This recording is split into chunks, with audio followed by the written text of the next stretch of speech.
274. And the Mishnah is Mishnah 2. I'll just read it in English. Rabbi Gamliel, the son of Rabbi Yehuda Hanasi, said, "It is good to combine the study of Torah with an occupation, for the effort required by them both keeps sin out of mind. While all Torah study not combined with work will in the end cease and lead to sin." If you take a look at the Hebrew, Yafa Talmud Torah im derech eretz. It is good to study Torah with derech eretz, with the way of the world. Sheyigia shneihem mishkach hasovin, because the effort in both makes you forget sin. And any Torah study that is not accompanied with work, seifa betela, will in the end fade, v'gereres oven, and actually leads to sin. Now, in the simple translation that we read in the English, it seems to be talking about one idea. Study Torah and work, because Torah without work is no good. That's what it says, right? But in the Hebrew, if you read it carefully, it really seems to be saying two separate things. Because in the first part of the Mishnah it says, it's nice to have Torah study with work, but it uses derech eretz. It doesn't use the word melacha. And also, it starts off saying, yofet, it's nice to have Torah study with work. In the end, he says, because any Torah study without work is going to fade and lead to sin. Well, then, it's not just nice. It's necessary. You better. So it seems like it's talking about two things. One thing is nice, and that is you study Torah and you have an occupation. It's nice, because it keeps you busy, keeps you out of trouble. Then he says a separate thing. Any Torah study that is not accompanied with work, not occupation, with work, and he doesn't specify what work. Any Torah study that is not accompanied with work will fade. The Torah itself is not going to be good, and it will lead to sin. So, the famous Rabbi Levi Yitzchak of Barditchev, the Barditchev Rebbe once said that this statement, any Torah that is not accompanied with work is going to fade and lead to sin. What kind of work is he talking about?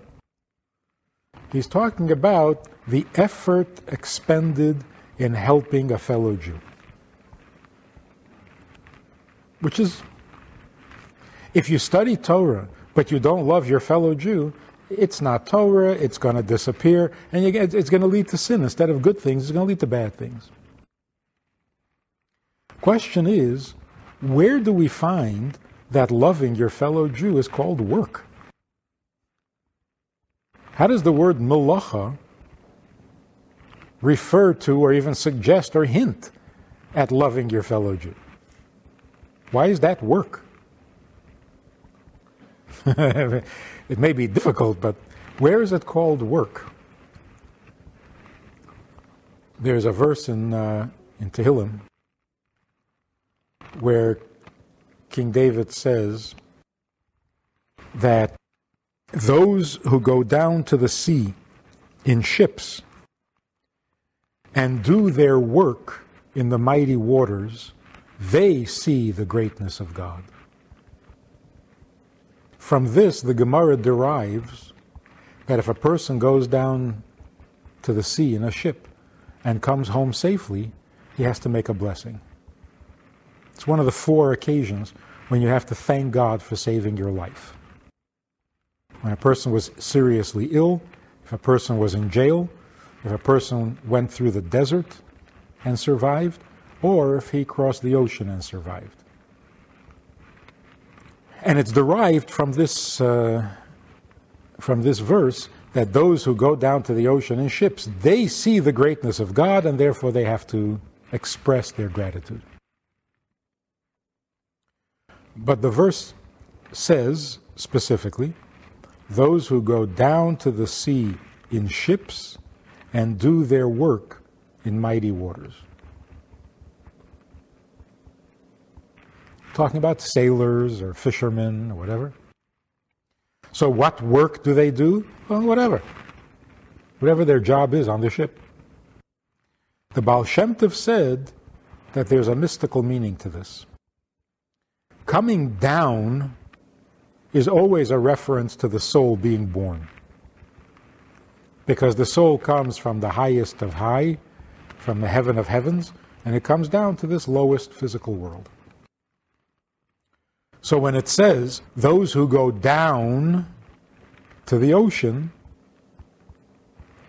they're talking about the souls coming into this world.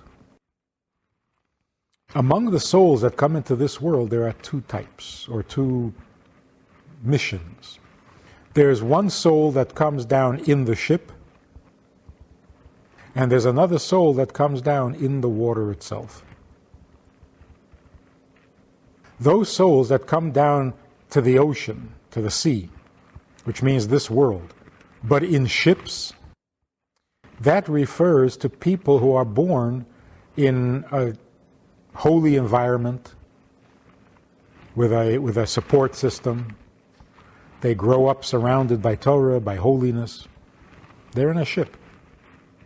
Like Noah in his ark, safe from the storms. So, those who go down to the sea in ships do their work in stormy waters, mighty waters. What work? Their work is to get those souls that come straight down into the water without a ship, to get them out of the water and onto the ship. So we see here an occasion, an instance, in which helping another Jew or another soul is called work. They do their work. They do their work in stormy waters. So now when the Mishnah says, anyone who studies Torah and does not work, now we know what that means. That's like a ship going through the waters, finding people in the water itself, and they don't stop to help because they're busy. To this, the Mishnah says, if you have Torah, but you won't do the work, then you don't have Torah. And you're studying, which keeps you so busy that you can't help another person, that's going to lead you to sin, not to good things. So that's a